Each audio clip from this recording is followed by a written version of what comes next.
My guests this week are Brian Falcon, Jeffrey Clark, and Jedi Rosenberg, the team behind Louder Than You Think, a lo-fi history of Geri Young and Pavement. After moving to Los Angeles in the mid-1980s, Jeff Lewis performed as a singer and songwriter with indie post-punk band Shiva Burlesque and subsequently recorded and released music under his own name.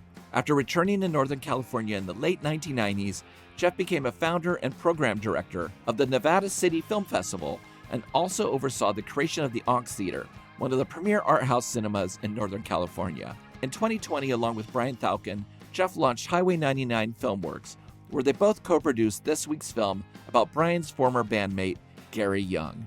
Brian Falcon is a Stockton, California-raised entertainment producer and now and then punk rock guitarist. He started his career in the early 80s promoting punk rock shows by artists such as the Dead Kennedys, Black Flag, DOA, and the Circle Jerks, as well as being in a band with today's subject, Pavement's Geri Young. He then worked as an agent with various music booking agencies in the US and Canada, and after retiring from punk rock promotion, he spent over 25 years producing video games such as Homeworld Cataclysm and Resident Evil Operation Raccoon City.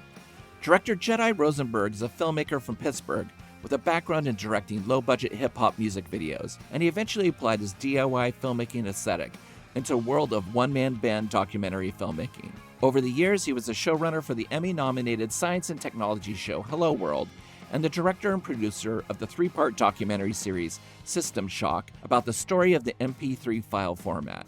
And now, with Louder Than You Think, he's directed his first feature film. And it gives me great pleasure to welcome the Revolutions Per Movie, Brian Falcon, Jeffrey Clark, and Jedi Rosenberg. Hey, everybody. Hey, thanks for having us. I'm so glad I have all three of you here today. I never thought in my lifetime there would be 3 Pavement-ish documentaries, with the Slow Century. I just talked to Lance Bangs about Slow Century and Pavements. I loved what you did with this film, and I was really shocked at how open the members of Pavement were in terms of access and coming from the heart, which is usually something we don't get access to. So I'm really excited to talk to you all about this film. Brian, I know you were in a band with Geri, which I want to get to in a moment, but how did the rest of you come across Pavement? And better yet, what made you want to make a film about Geri Young? Such a good question. Should I take that, you guys? Yeah, Jeff should start with it. I guess it's fair to say that, the initial idea was probably mine. I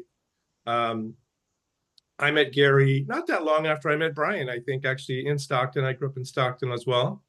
And Geri showed up in town, and, he just kind of became a figure in the little scene that we kind of all gravitated around to some degree. And, he really was the character that you see in the movie. And at the same time, he was oddball is a word that I've been using a lot for the documentary itself. But, Geri, he's a singular kind of person.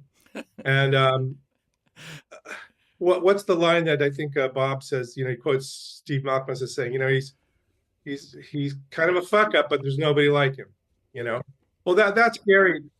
Yeah, he originally was like that from the very beginning. And the fact that he became a figure like that, I saw on a cover of magazines in Europe when I was visiting, just kind of blew my mind. I was like, how is that possible? Why is Geri Young on the cover of Melody Maker? I saw that while I was in London visiting around 1991. And then I kind of go, oh my God, that's right. He's playing with Steve and Scott and all that stuff. So I just kind of kept that in the back of my mind. And eventually I work with I have a little film festival up in Nevada City, California, where one of the people involved with it at the time was David Nicholson, who's our cinematographer for the film. And, we were talking about making a film. It was just like a what if we made a movie kind of thing. And David was kind of in, hey, let's do that thing about Geri we were talking about. So that's kind of the genesis of why we did it. It was going to be a short film, actually, Chris, initially. Okay. We were going to make a little 15-minute, Geri Young. What a trip. Sure. I could totally understand that. Yes. Yeah. And then it kind of snowballed into this thing that it is now. What about you, Jedi? I think also what Jeff could have mentioned too is that there was an initial attempt at filming Geri where it was sort of, this was like in 2000, I think nine. I don't remember. 7. Seven. And Yeah, so David and I went down there in 2007, the first go round. Yeah. yeah, so there was an initial attempt at making this, and then that kind of got shelved. And I think Brian was also part of the resurrection of like, hey, whatever happened to that project you guys were working on? Yeah. And there was this idea to kind of resurrect it and start anew. And luckily, we had that footage, which was really great because it features Gary's mom, who is no longer alive. It features, Gary at a different point in his life when you could Yes. sort of see a different iteration of Gary Young that was kind of like, it helps kind of round out his character. You sort of see like, okay, this is how he's devolved in certain ways, and this is still the same, goofy, crazy, funny Gary Young. But anyway, my part of the story was that I got a call from David Nicholson. As Jeff mentioned, he was the DP for the film. He and I had worked on a bunch of stuff together over the years, and he basically was like, hey, I'm potentially going to be shooting this documentary. Like, are you familiar with the band Pavement? And I was like, of course, yeah, of course, And he was like, are you familiar with the original drummer? And I said, to be honest, I don't know the current drum Pavement, Right. but I do know Pavement, and Pavement's this great band. And so he kind of pitched this story, and I think to me it was like such a incredible. It was incredible to me because here you have this band that I think a lot of people know, a lot of people love, and there's this like hidden secret kind of component to it that really actually kind of makes the whole thing work and explains sort of how the band became who they are. And they have since evolved and become sort of a different band, but that DNA is still part of them. Even if Gary hasn't, isn't still part of the band, it's still lingering in there somewhere. He this part of it, and learning about him and his story was like, I was blown away. So of course I was so happy to get to talk to Jeff and Brian about, potentially helping out or working on it. And it sort of just, the chemistry worked, and we began. Well, a big part of the film, almost you could say a character of the film, is the city of Stockton, which, Jeffrey, you and Brian both grew up in. I've always just heard of Stockton, like attached to Pavement, right? But seeing the film and having people describe it as a hellhole and it's horrible and it seemed like such a neglected, dangerous, left behind American city. But do you think Pavement could have come out of anywhere else? And what was it like growing up and living in Stockton? Well, yeah, I guess Pavement could have come from somewhere else. I don't know. Just so happens that they came from Stockton, and I, in my opinion, and probably everyone here's opinion, a big reason that they were successful was because they came from Stockton and they met Geri, and Geri, added this element to the band that no one else had. And I don't know, growing up in Stockton, it was more than anything for me, it was just boring. But that brought, I guess it's probably somewhat the same for Jeff and for our other friends. And I think that's what brought us together. We were all kind of oddballs in our own different ways, and we were attracted to each other. We were creative. We were into music that most people in town didn't want to listen to or weren't into. And so that's what brought us together. That's a great answer, I think, because really, one thing I say about Stockton, I kind of moved away by the time Geri got into Pavement. I was not living, I was living in Los Angeles by then. But one thing about Stockton, if there are other people who are kind of your natural cohort, your the people you can kind of hang with and have some things in common, Right. you're going to run into those people. You're going to meet them at some point. There's only a few, and there's only a few a few places you could meet them at. And there's a thing that I know that Scott says pretty early on when they recorded that stuff at Gary's. He says, I never expected anybody to like it. Yeah. And I think that's so great. Like, I just think like that's exactly it. when you're doing something like that in Stockton, they were just doing it just because, like, let's just do something, you know. And so, you know, that's really where that comes from. Like, you're not out there to like, you're not expecting to, you know, have a hit or make it big. It's a very different kind of world if you're doing that in Stockton. So I'd say if anything, if there was some kind of energy that Stockton helped propel them, you know, in that way, that's what I would say it would be. Just like, what the fuck? Let's just do it. You know, who cares? The film is, you know, also about like the culture of fanzines and, you know, trading tapes and accidental success, and then the illusion of what could be as they become almost, you know, unfairly pinned, you know, the next Nirvana on them. Right.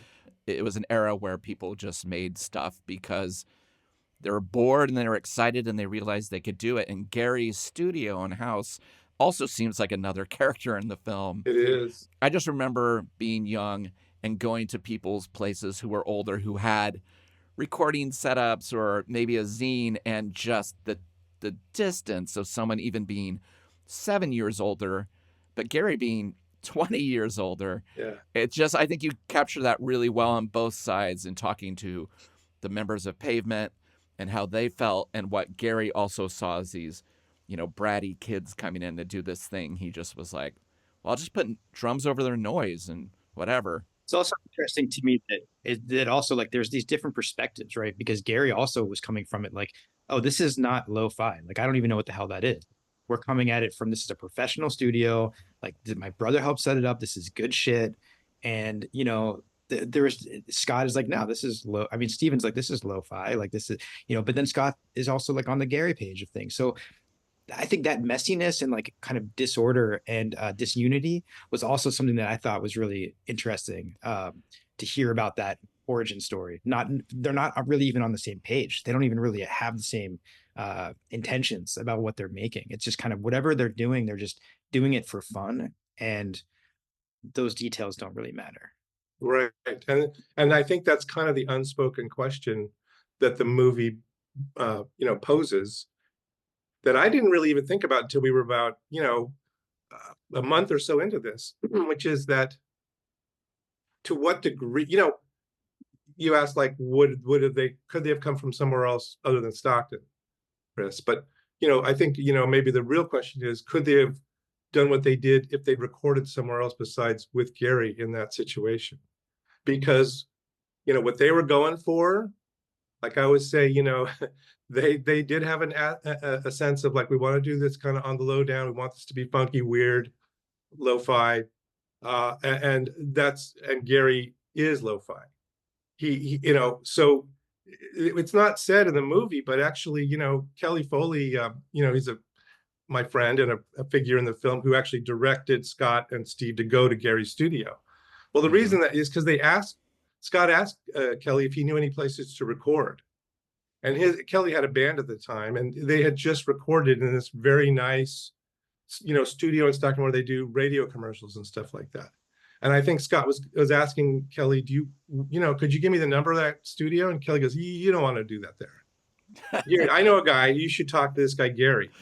And he gave him the number. Now, so if that had gone the other way, I don't know if that, you know, if Slate Tracks would have been Slate Tracks. Right. Absolutely.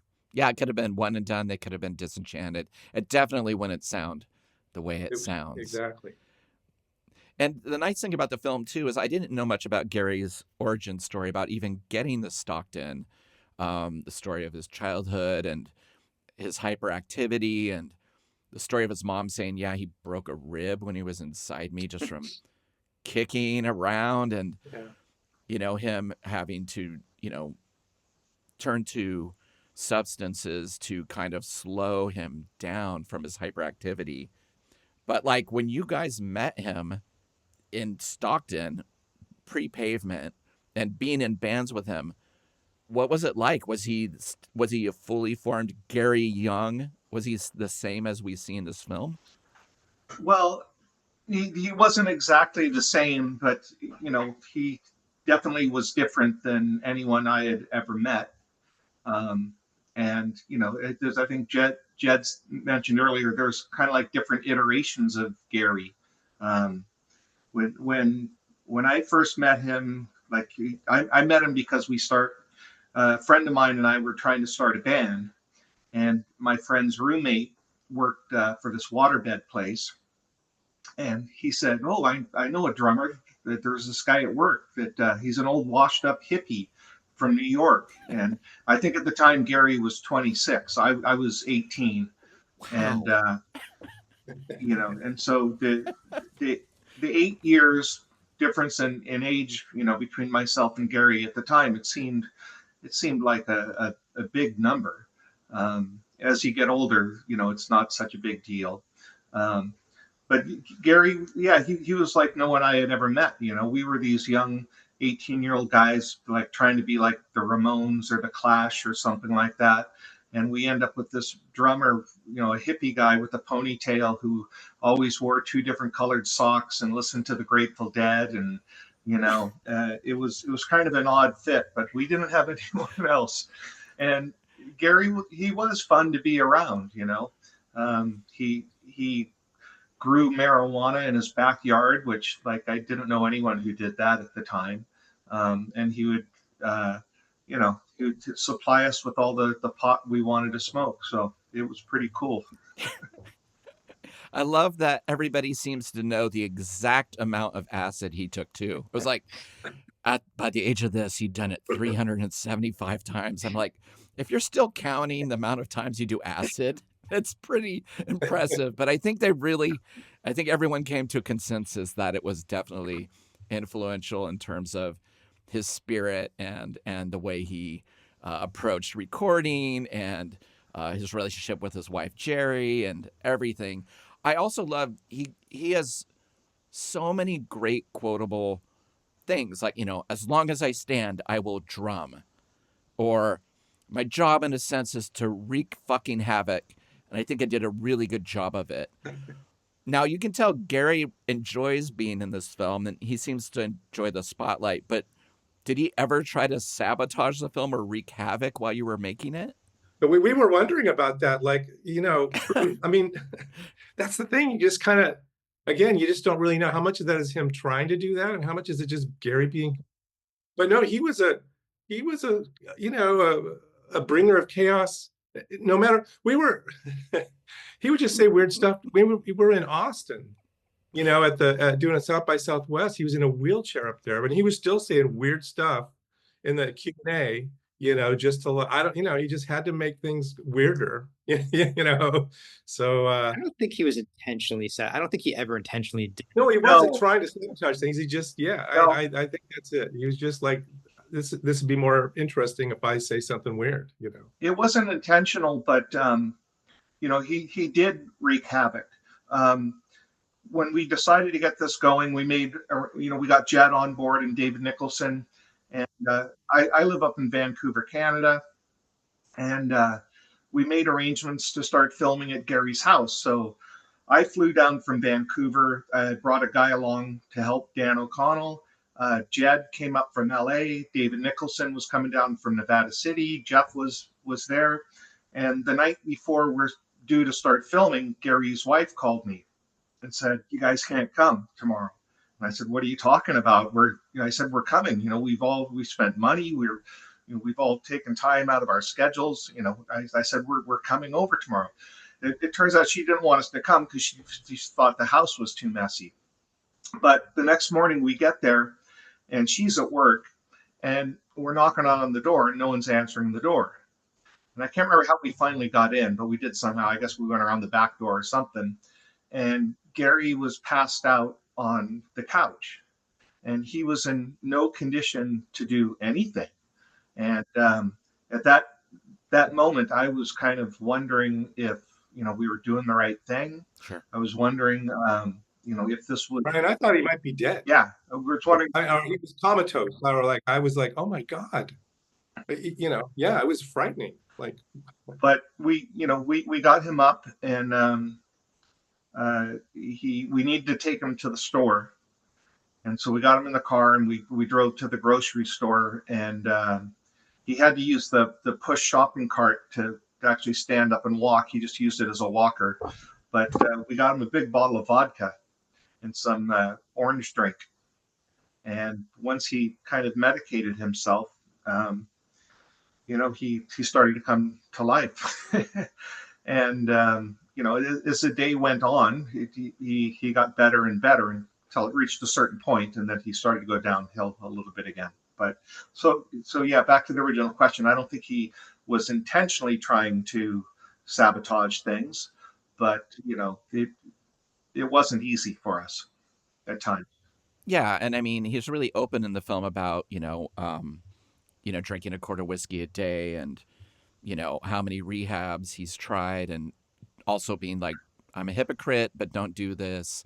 But in a funny way, like the members of Pavement are really open about them being young kids, never being around like a functioning alcoholic in their life.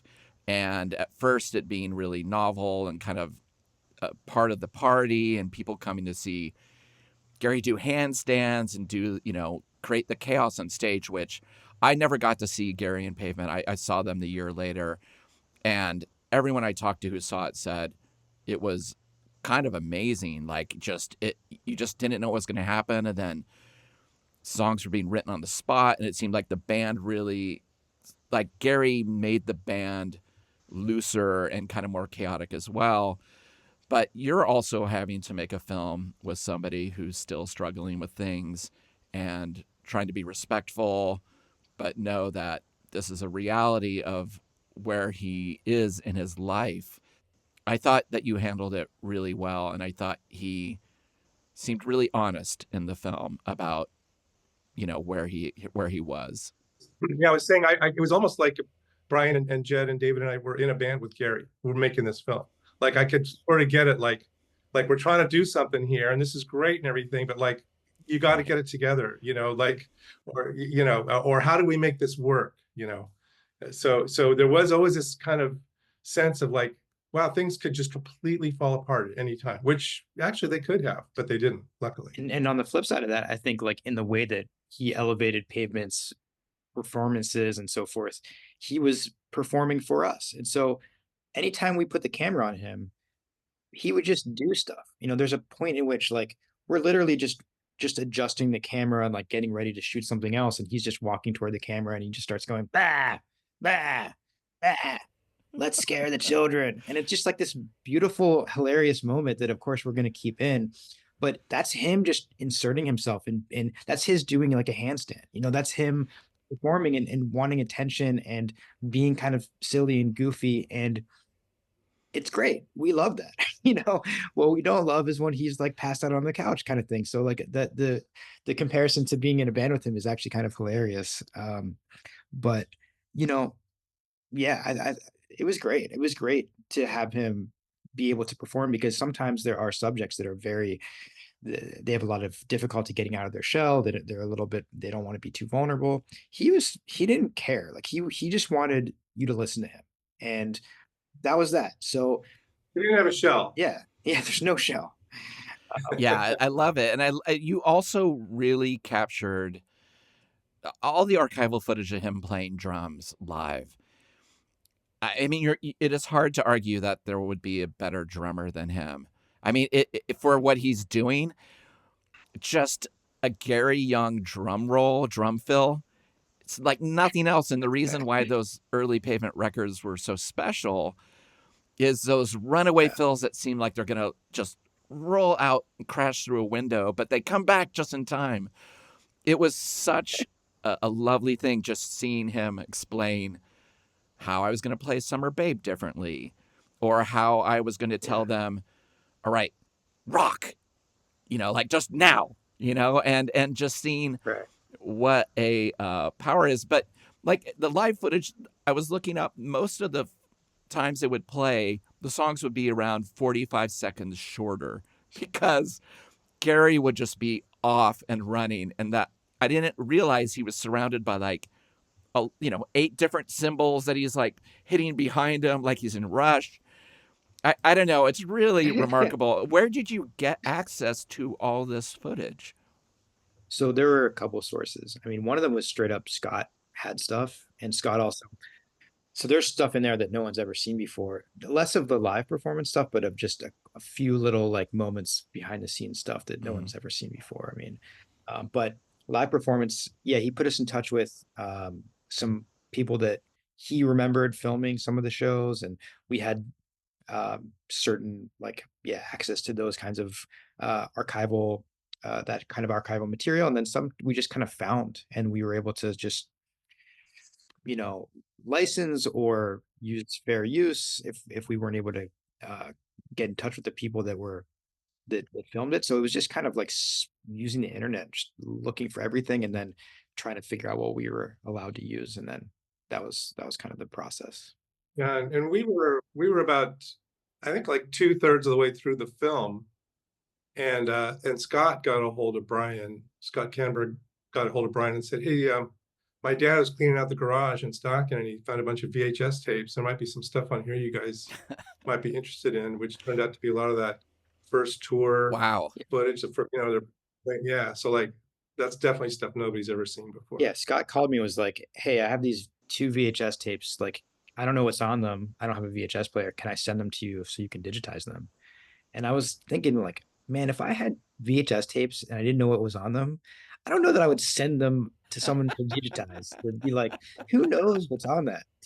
But, he I guess he trusted us, and sure enough, they had, like, really cool moments on there that, yeah, that no one's ever seen before, and, even, like, one of the craziest things to me was there was, like, a little party that was probably after a show or something or before a show, I don't know when it was, and we see Gary come up on a porch, and he's, like, drinking, and he, like, steals someone's drink and then drinks it, and then he's about to give it back, and then he runs inside to re it's like, there's little kind of subtle moments in there that are hilarious. But then Scott is being filmed, and he's asked about Gary. He's like, oh, like, oh, he's such an amazing drummer. And he's like, yeah, like they're talking about Gary on Yes. camera in a interview that's impromptu that no one's ever seen before. That was on a VHS tape. It was like when I was watching that in the edit, I was like, how, what? I'm watching the perfect thing right now because I needed like a bridge. I wanted a bridge between like that to go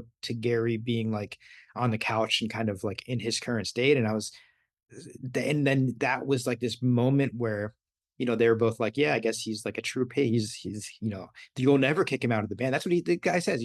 Oh, you'll never kick him out of the band. And Scott's like, nope, nope, he's amazing.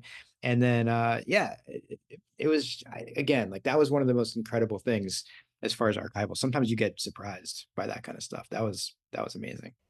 Yeah, they really love Gary, and even though there were difficulties, they're very frank about it. I think they were like, yeah, he was essential and so important to the sound of what we did, the energy of what we did. He kept us on our toes. He made us looser. What was it like involving the members of Pavement? Was that easy to put together? I would say, some of the members were easier than others. Um, but most of them, they were quite happy to help us in any way they could and get on board with this. Um, I think that Steve had a little PTSD from you know all the years he spent with Geri.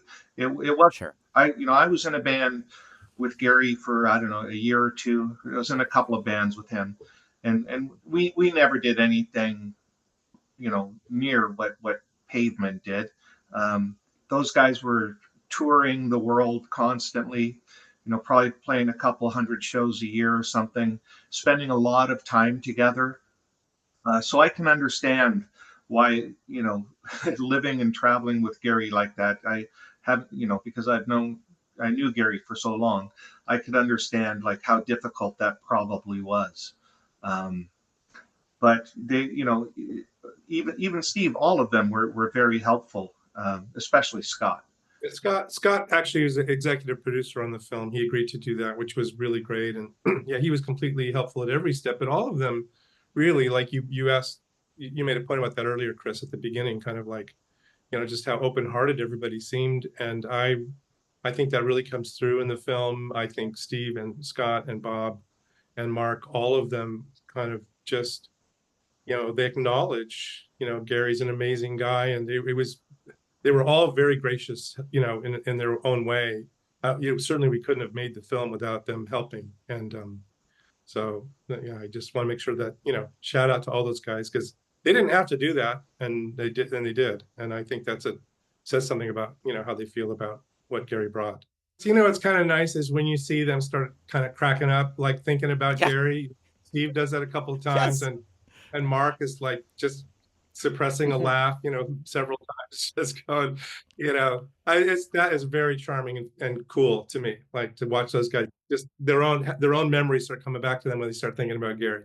Yeah, and I think that, you know, I watched a lot of interviews with them, and you see how withdrawn and kind of like there's a lot of interviews in which they clearly just don't care, or they're Right. maybe they're nervous, or maybe there's something else going on, but the effect of it is that like these guys aren't really like too serious about being interviewed. You know, they don't have their heart in this, which makes sense when you're getting interviewed like 100 times a year and it's the same questions, and you know, you start to like be disaffected to some degree. And so I was a little bit worried that maybe that would happen, that they were just sort of like not interview types, you know, they were just not going to really bring it.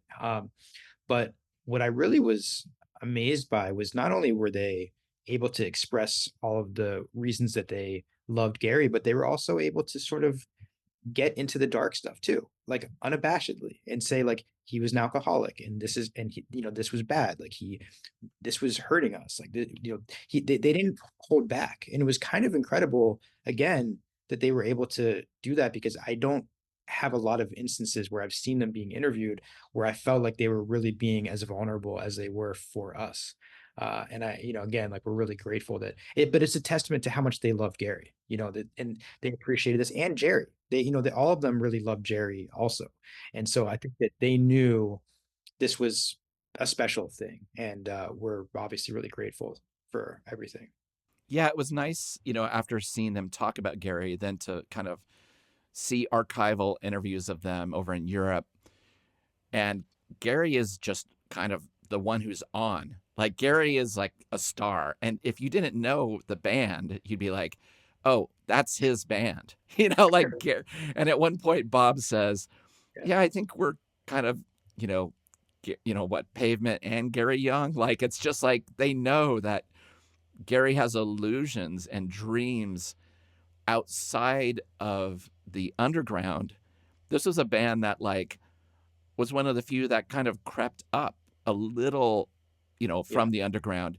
But Geri was like into Yes and rock and roll and a future in it and gold records and limousines. You know, I mean, like in a funny way, which is hilarious because he also came from punk rock, you know. But I just like that you were able to show those two sides of like Geri kind of overreaching and being confused about whose band this was and why people were there to see the band.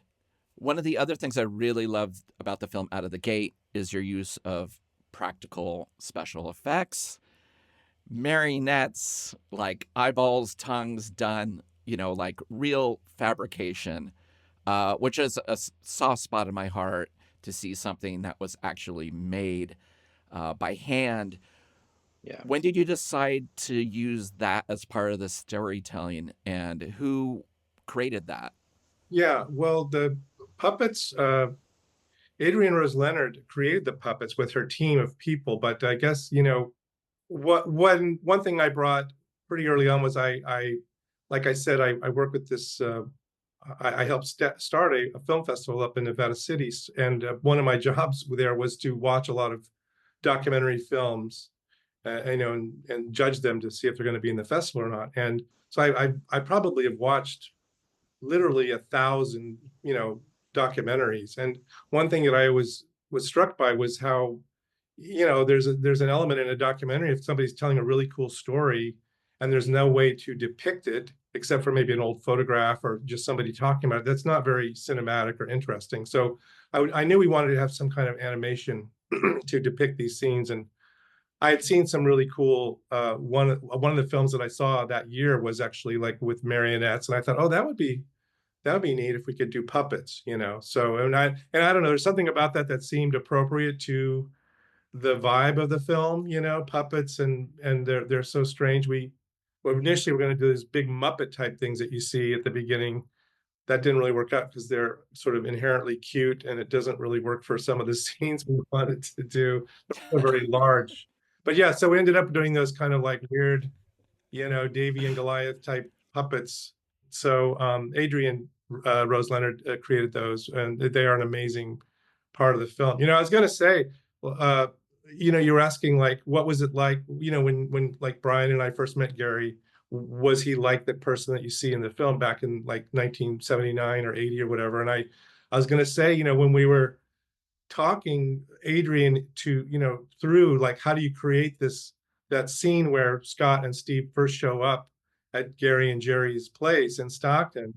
We said, look, it has to look like this and this, and because it was exactly the same.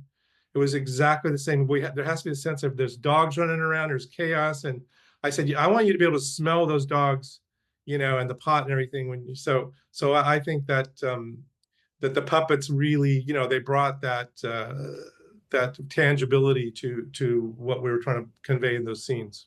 I was blown away by that.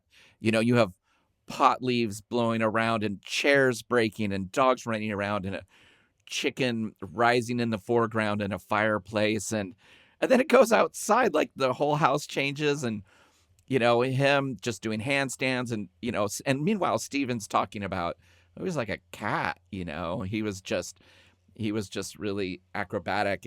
And then we just left, like it's that world that of just entering something beyond your comprehension. And the fact that they worked with him as long as they did is kind of fantastic. And I thought it was a really magical way of showing it rather than just having them describe it. I really think that Jed and Adrian worked together to make those puppet scenes kind of, cinematic and tell, good storytelling there. And they're weird. And they're lo-fi, by the way. They're very lo-fi. Well, there was a thing where Adrian said to me, Jeff, if you want, I can make these strings more invisible, on the, and I said, no, you got to see the strings. Like we're all, these are puppets. We're not fooling anybody here. So it feels very Pavement. That's what I like about it. It's like, oh, I could see them making this and being in it and laughing at it and just being like, oh my God, this is absurd. That's great, because that was the sense that we wanted to get across. Yeah. There's a lot of details too that like I'm really happy we got in there. Or, we had a team of people working on this stuff and crafting this stuff by hand and painting everything and making everything. But because it was so, we had that much control over every little detail, we were able to throw in little kind of things where in their house, like if you look really closely, you can see their Steinberger guitars, which were these like very specialized, weird guitars that Gary's dad had a hand in, like making or there's some material that they used that were indestructible. And Geri was very into using those guitars in the bands he was in. So we made sure to have a couple of those in the background, those kind of things that like, I don't know, that makes me happy, because the hope is there's these little Easter eggs that people will hopefully eventually find, Yeah, it's like a whole other film in a way, within the film, like you're kind of going, well, how tall should the Thurston Moore puppet be? Yes. Stuff like that, like, or I got to pick the hair for Mark and everybody, like, Dave said, well, here's all the wigs, which one goes where and stuff like that. That was fun. Another thing I did not see coming was Geri talking about Rollerball. The movie Rollerball. So I just was like, wow. Like, he's like, I brought order to it and disorder. That was my job. Doesn't he say, like, have you seen the film Rollerball or something like that? Yeah, like out of the blue, like what? There's almost nothing in the film that like precedes that would make it make sense. And that's kind of why I love it so much, is because you're like trying to unpack this band and he just randomly is like just making a reference to this like kind of weird 70s exploitative film. And then we see like, and that was another thing about like, we had to license that footage and just like, sure, kind of negotiating how much of it we could keep in there. And like, I'm just really happy with how that whole sequence comes across. So great. But then it's like, that really is how, like, those are his words. That's really how. Right. Yeah, that's great, right? Because it's inside of Gary's head. Like, so to him, Pavement is like Rollerball. Like that's You're getting him you're just having a conversation with him. And of course, he's probably thought this many times. Yeah. It just hasn't come out. He hasn't had an audience. Yeah. Brian, were you surprised? Like when you heard Pavement for the first time, did you ever think, oh yeah, Geri will travel with this and this is kind of a good escape for him to get out of Stockton? But the first time I ever heard of Pavement, I was talking to Geri on the phone. It was not long after I'd moved up here to Canada. And I don't remember why I was talking to Geri, but I was. And he was telling me, he goes, oh, I'm playing with these two kids now. And like, we're going to be big. We're going to be really big. And, and I'm like, yeah, sure, Geri, whatever. Because that's just kind of what he, would say about anything. Right. And so I just kind of dismissed it. And then I guess it was like through some friends up here in Vancouver, they said, hey, did you hear about this band from Stockton called Pavement? And I said, Pavement? That sounds familiar. Like, oh, that's a thing Geri was talking about. I go, what? Like, you've heard of Geri's band? And they're going, yeah, they're the latest thing, And so I did a little digging, and I was going like, who are these kids he's talking about? And it's like, what? Scott and Steve Malkmus? And I'd known those guys for a number of years. Steve used to play in, like you mentioned, the Straw Dogs. It was a Stockton punk rock band that they used to open up for my band, The Authorities. And so I knew Steve through that. And Steve was kind of the last. He played bass in that band, and he was just a kid. We were all kids, but he was a few years younger than us, and he was kind of quiet and unassuming, and Right. It's kind of the last guy that I ever would have picked, to be a very talented songwriter. Yeah, was Geri, when you were playing with him, was he doing things like going out and doing handstands and like taking over the show and things like that, like trying to take the attention? Yeah, he was. So you asked earlier about like, I guess, did Geri change, or the iterations of Geri? And on some level he did, but on the basic level, he was kind of the same, throughout his musical career.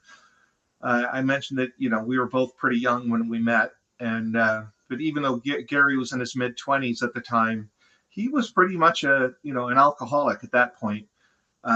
We had a map that we called the blam-o-meter. And the further away from Stockton we got, we knew that Geri would, that the drunker he would be. So if we're playing in Sacramento, which is 50 miles away, it's like, okay, we could probably get through this. Okay. San Francisco, that's like 100 miles away. So like, you're getting on the edge, he back then he would drink vodka with grapefruit juice, and he would pack himself several thermoses of that. And he would always travel separately from us. His wife usually came with him. And I guess she would probably drive home from the shows, because at that point, he wasn't able to. But he would, like, during he never knew what song. We'd give him a set list. He never knew, like, what song matched which name on the set list. So it's like, what's next? How does this one go? Do I start it? And then in the middle of it, he may or may not get up and like go to the bar or do a handstand or something. Those sort of things never changed. And for us, like I mentioned, we were trying to take it seriously at the time. We wanted to be the next, punk rock band. Geri didn't really care. And, in hindsight, he was the most punk rock one out of all of us, even though he knew nothing about punk rock. Yeah, I love that every photo of him in a punk band, he's just looks like a hippie. There was always someone in the scene who was not going to cut their hair for any music scene. And Geri, you mentioned, her interviews are also really telling. And there's, a point where she walks through while Geri's talking and it's kind of like what she say. All fame and no fortune. Yeah, exactly. But she obviously really loved Geri, even if maybe she didn't understand the scene or whatever. Sounds like she was, like driving him and at the shows trying to help. I mean, she put up with it and with him for a long time. Right. It's like there's another. She had a quote in the movie. I think she's talking about Pavement, and she said, "Well, I never thought this was going to go anywhere," because Geri had, while she had been with him, he had been in 27 different bands, and none of them ever went anywhere. You know, until this one did. Yeah. So go figure. And I'm sure every band he was in at the time was going to be the one that was going to be big. Well, exactly. Yeah. But, in the beginning, Geri, like Brian said, she didn't even want us to be in the house. That was how she started things off with us. Like, so we kind of made it a point to like, okay, we're not going to film. We're not going to film her. We're not going to make her uncomfortable. This is her house. We wanted to make sure that she's cool and everything. And then I think as we filmed, she began to warm up a little bit to this concept of like, oh, they're like filming, and that's when she walks in and says like, all fame and no fortune. And like it was the best. That's one of the best moments in the movie, and it was just kind of like her little first cameo sort of moment, and that was like, I could tell she was beginning to get like open to the idea of being on camera, but she wasn't sticking around. She kind of came in, said what she had to say, and got out of there. But like slowly, as we kind of spent more time there, and I stayed over one night, and I think that really helped, make her like realize that we're some sweet guys. We're just trying to make a nice film. Right. At that point, like at some point after that, we were able to ask her if she would sit down and do an interview. And again, she was kind of reluctant, but she did. And she's one of people's favorite part of the movie. I get that a lot, where people are like, oh my God, I love Geri. I love Geri. She's so great. I want to see more of Geri. I got that a lot. So I think for as much as she was in the beginning kind of reserved, it made me really happy that how much she kind of warmed up to us. Geri's a private person, really. She doesn't want a spotlight or anything like that. And it was very kind of her to let us into her home that way. And and I knew Geri from way back, and Brian did as well, but David and Jed were new to her, and so it was great that she opened up that way. And yeah, I think that's one of the most interesting things, is how she kind of you get to see like she's telling her little side of the story here a little bit, right? Like that's important. Yeah. And they are, these are two people who basically were together since they were, 16 years old or whatever. So she's a key part of the story. She's an amazing character, if you want to call her that, in the film. And there's this sweet moment where they're on camera together, and like, he says, oh, she's a sweetheart, because I asked her why they've been together so long, and like there's this, you get this little moment of this warmth between the two of them, and you kind of get it first. You're like, how does this work? And then you get it. Like for us, it's there. And that made me really happy we were able to capture that too. And again, I think that was before we actually interviewed her. Again, it was like her coming out of her shell and being like, okay, you know what? I'm going to do a little bit on camera here. Like it was just kind of off the cuff. And yeah, I mean, what Jeff and Brian both said, it's like, she's a private person, but really great. And all the Pavement guys also like, were like, oh, we love Geri. Geri's great. So, you know what, Jed, I was going to say, I talked to Geri a couple of weeks ago, because I was telling her, like, we're trying to arrange a screening for the film in Stockton, which I think we're going to do coming up this month. And I said, yeah, I think Jed's going to be there, and David's going to be there. And she just said, well, I really want to see those guys. She said, I don't know if I can watch the film. It might be too emotional for me right now. But she said, if I could just hang out with Jed and David and you, and if Brian's going to be there, that would be great. Yeah, I text with her a lot, honestly, and like just kind of keeping up with her, and that was also something she said, like, I don't know if I can watch it, but like, please come over, and like, Yeah. Mm-hmm. Yeah, it'd be wild if Geri was still with us to see what he would hand outside of the screening of this film to people in line. That was another amazing thing that I'd always heard about, was Geri handing out like leaves or pennies or whatever to people coming into the show. And as the band got bigger and bigger, it's just like they were running out of things that they could do. Well, when we showed the film at South by Southwest, Geri stood out in front with a big bushel of bananas, handing them out to the crowd coming in. So, well, I love that with the Marionettes, you get the story of them being on tour with Sonic Youth, and they're obviously playing to larger crowds. And he was kind of at a loss of what can we give out, and that Thurston, helps them get 50,000 potatoes and gravy, and they're handing out mashed potatoes and gravy to a crowd. I mean, that to me is so, what, 1990, 91? Like that's such a timestamp of like, and then we're going to get mashed potatoes and gravy and hand it out. Like, I was in a band that, used to cook garlic on a hot plate behind our amps. It was like, you're just trying to have fun. You're trying to do something different. And I love that, like, even if the band was like, even if the rest of Pavement was like, that's Geri's thing.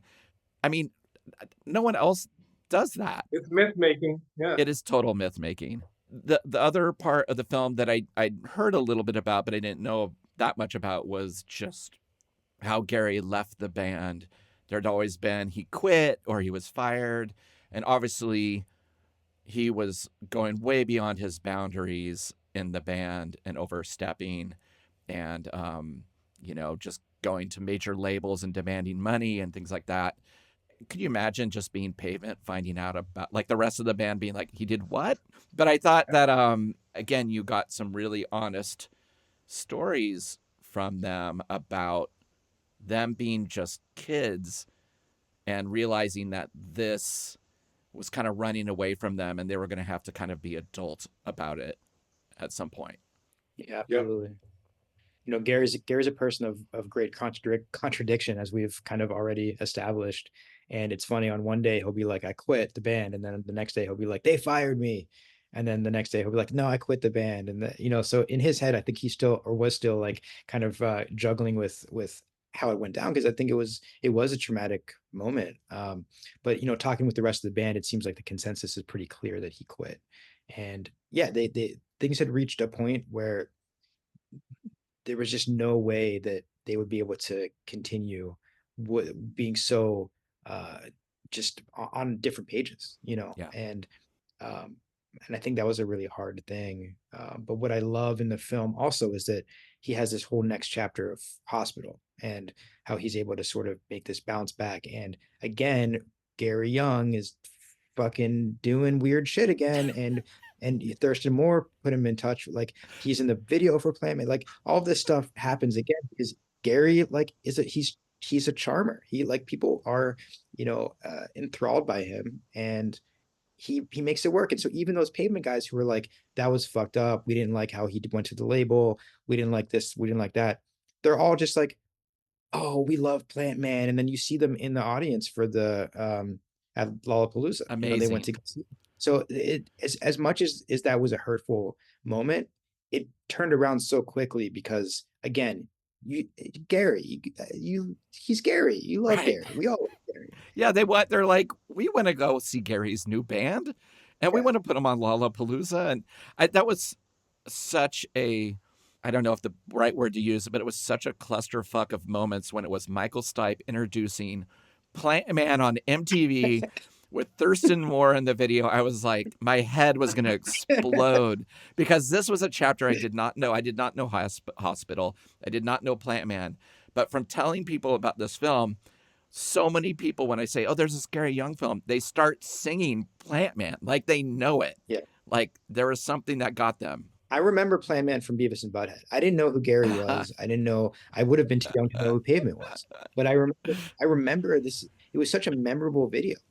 And another thing that happens every time we screen it, and I talk to people afterwards, they will sing Plant Man. That happened all the time. And it's just such an earworm, and it's such a goofy song, but it's like, it sticks in your head. Like, you just have to, it just stays with you. And that's like the Geri effect, I think.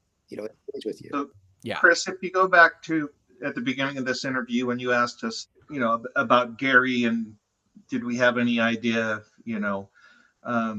or why we wanted to make this film about Geri. So what you just said there about you have Michael Stipe talking about Geri and Thurston Moore in the video and Geri dressed up, as a daisy singing Plant Man. That is why we had to make the film, because this is Geri, the guy that, we kind of grew up with and was our neighbor and we played in little bands with, and the last person on earth we ever thought would achieve any level of fame, maybe not fortune, but, some fame. That's why we had to do it, right? It was a mind fuck. So. Yeah, I mean, he even had an advice column in like a Japanese magazine, like a did. serious, yeah. serious advice column. Like, I'm having trouble in my relationship what should I do? And he took it really seriously. And I'm like, Geri Young, that Geri Young had a advice column and he took it seriously. It was, oh my God. I learned so much about him. And I just felt like, as much as I can know someone from documentary, I just thought it was beautiful that way. But you're going down, you're shooting with Geri, you're talking to the other members of Pavement. When did you know that it was time to maybe wrap up the film and start editing it and put it together? That's a good answer already. It was all, I mean, I'll let Jed answer this, but it was all kind of happening all at once, all throughout the film. Yeah, because okay, we would shoot something and then I would go back and start cutting it together, and just seeing where we were and seeing what we were missing, because to me that was also really instructive for, okay, we're going to go back to Gary's house. We got all this stuff, but like, you know what? We didn't really get him talking about this. We didn't really get him talking about that. So I would never just shoot hours of footage and just leave it aside. Like I'm always going to want to go through and so I think, I don't know, like when we felt like we had an end, I just think when we finished all the interviews that we needed to get, and we were already at that point, like had a pretty good structure of beginning, middle, and end. I think, I don't know. I don't remember like, aha. Yeah, though, there was a thing like actually you just touched on Chris a little while ago, because we were talking about this. Jed and was saying, I don't know if we've got enough of like, why did those guys put up with Geri this long? Like it wasn't really clear. Like we get, oh wow, he's really a wild card. Like everything's going to fall apart. Why did they do that? So we actually went back and I don't remember if you shot any more footage, but you found footage of them, talking about that. There was elements of the story that had to still be kind of put together, and I think that took a while. It was I've never made a film before, so I don't know how these things are actually supposed to work. Maybe that was what worked in our favor. Like we didn't know. I certainly wasn't sure where does this all wrap up, but there's a lot of elements that go into making a film. But that part of it, I think we sort of had to build the story as it was starting to develop. I remember also very specifically being worried that the film was going to be too dark, because there's a lot of like, Gary's an alcoholic, and like, I didn't want people to come away from it thinking like this guy had this rise and fall and now he's like depressed and he's like old and sick. And that was really something that bothered me internally about like our storytelling and how we needed to sort of think of a way to approach it that would allow an audience to understand how we feel, which is that Geri was like, he did it, and like Kelly later in this interview, like he starts crying because, I mean, it's real. He actually did it. And regardless of whether or not he's like a well-known, popular rock star, he still created something and was part of something that was bigger than anyone in his town could have possibly thought. Yeah. And I remember like, so I literally was like, man, I need Geri to say something like that. And I when the last time we went to film with him, I said to him, Geri, do you want this film to have a happy ending or a sad ending? And I knew what Geri was going to say, because he's very like positive and optimistic. He actually really, he's his own best like PR person. Like he's going to put a positive foot forward. And of course he just starts singing that he wants everybody to be happy and everyone to be happy. And like at that moment I was like, okay, this is how we're going to end the film. Like there's just no way we're not going to end with him singing to us about how he wants everyone to be happy, this impromptu song. So that's like an example, I think, of when you're cutting together stuff and you're like you're missing pieces and you're like, okay, I'm going to go back and we're going to try to get something that fills in this gap. That kind of thing happened a lot. Just the nature of it. And we were really fortunate to be able to kind of have a couple different, I don't know how many times we went to Gary's to film stuff, maybe like four. Yeah. So each time you could kind of get a little deeper, a little bit deeper, a little deeper. And so, yeah. And I would say, when from the very beginning, when you asked like, what was the, why did we even do this in the first place?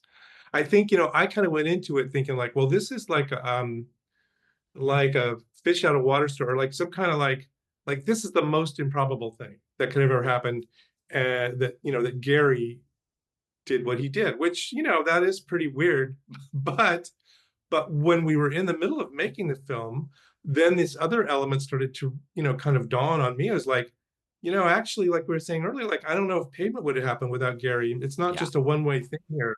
This is a symbiosis of these things coming together. And Geri brought something to them that ignited them in a certain way. So I think that's something that a part of the story that I didn't realize until we were into it. I was like, oh, I see. Yeah, like Geri really, like I said, he was lo-fi. Yeah. And that was what they were going for. Well, the film is also really beautiful in the end, where you find out that Geri and Geri feel that Pavement has done right by them. Like they are, in the end, with all the difficulties of leaving the band, etc., and the difficulties in his life. The way the film ends, I don't want to give too much away. I thought it was really beautiful and surprising, and very full circle in terms of Geri and Pavement and them connecting one more time. I thought was fantastic. That was nice.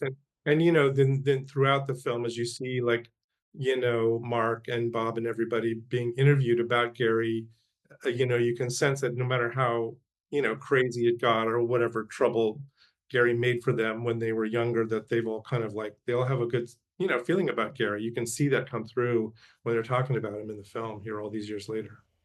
I just have to ask, did Geri ever talk about his last recording with Pavement, which was Watery Domestic? Because that is my favorite 4 songs by Pavement that he did. And because it just is the bridge between them sounding more like Crooked Rain, and leaving some of the more haphazard moments of Slanted. And I just wondered if he had a pride in that, because I've just never heard him talk about it, or really anyone. So. Yeah, I don't think he really talked about it. And I'm not really sure exactly when the sessions were for that, because I know he was part of that. And it was after Slanted. But I'm not sure if it was like songs that didn't make it on Slanted. Like I don't really know what their process was exactly, if they sat down to that EP exactly. But yeah, sorry, I wish I could. No, it's always been a mystery to me.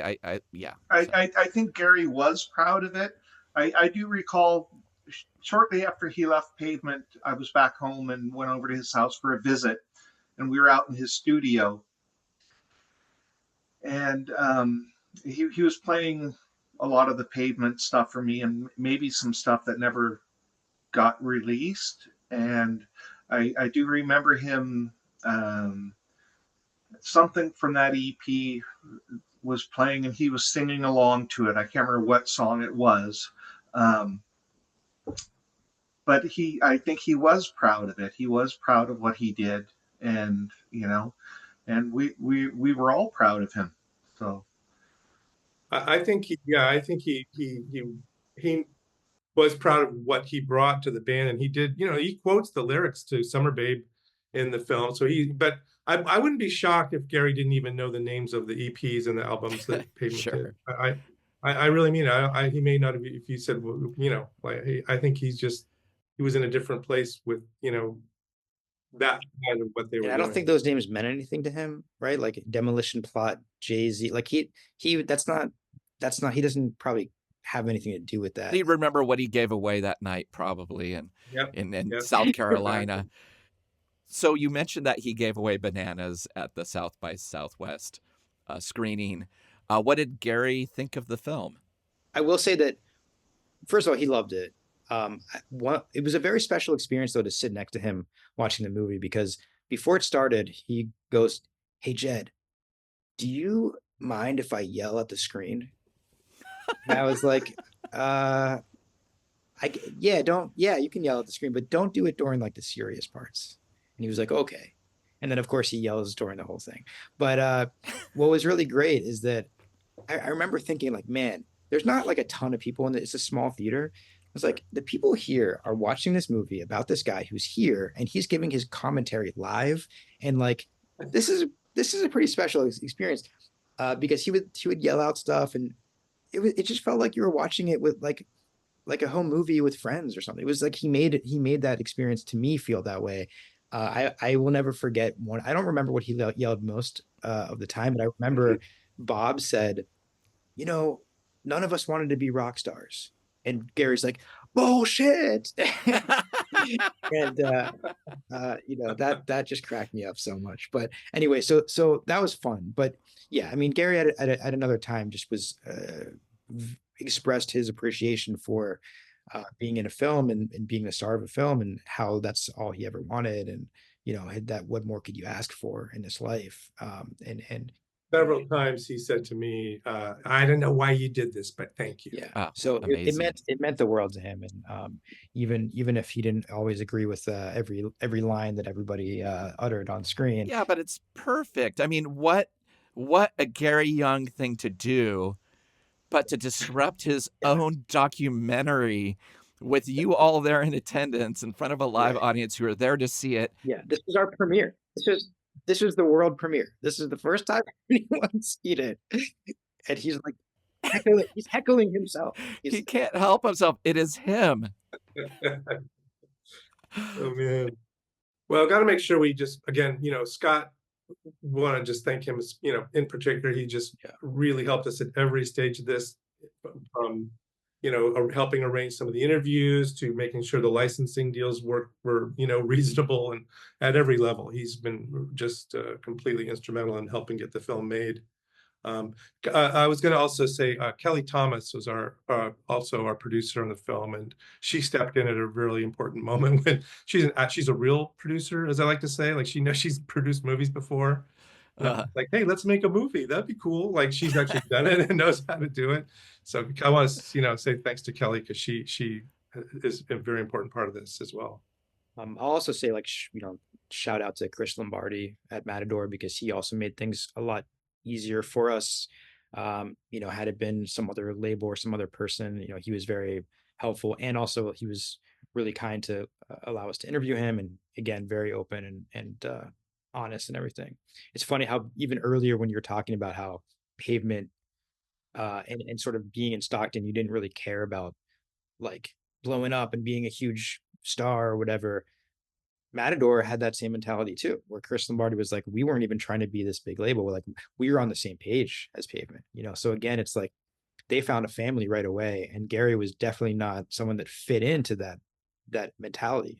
But yeah, that was just kind of par for the course. For your first film, it's a really incredible film. I loved it, and I knew I loved it because when it ended, I immediately wanted to see it again, and I thought about it a lot. And again, like I said, as a former video store owner who saw plenty of music documentaries, I learned a lot from it. It was exactly what I wanted, in terms of kind of cracking the shell on Pavement a bit, and also just a really loving look at just a icon, a weirdo, a unique individual. That means so much to hear that. So it means a lot. We really appreciate that. Thank you, Chris. Yeah.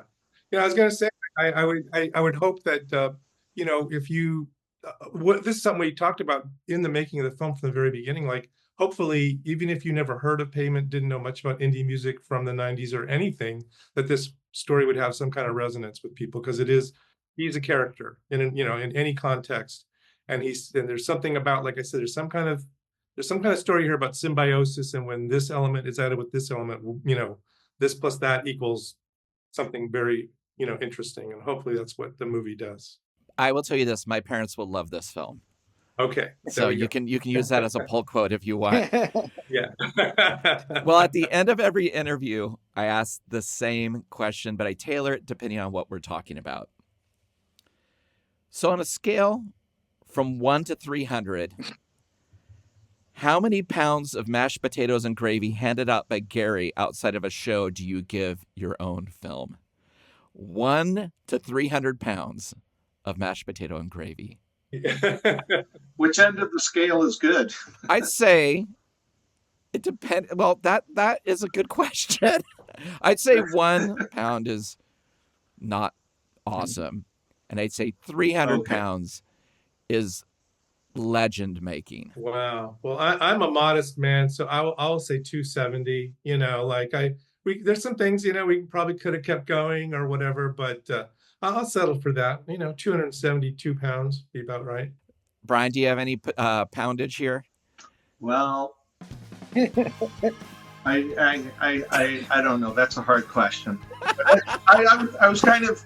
Just imagine if Geri asked you, he'd be like, how many pounds of potatoes would you give my own film? Geri would give us 299 pounds. There we go. I think we cracked it. How many pounds would Geri Young give this film? And I think you're right, 299. You know what's weird? I had 272 here and 299 over there. So everybody's correct. Again, thank you all so much for coming on the show and making the film. Really appreciate it so much. It was nice to meet you, Chris. Thank you. Thank you, Chris. Thanks for having us. Thanks, Chris. Thanks very much. Thank you for listening to Revolutions Per Movie. We release new episodes every Thursday on your favorite podcast app and additional bonus episodes every Sunday on our Patreon. The show is a completely independent affair, so the best way to support the show is through our Patreon at patreon.com/revolutionspermovie, where you can get weekly bonus episodes and shows, exclusive limited edition flexi discs and records and CDs featuring guests that have appeared on the show, and other exclusive goods sent to you just for joining. You can follow us on social media at Revolutions Per Movie and also find out more information about our various guests in the episode show notes. Thanks again, and we'll see you next week. Bye!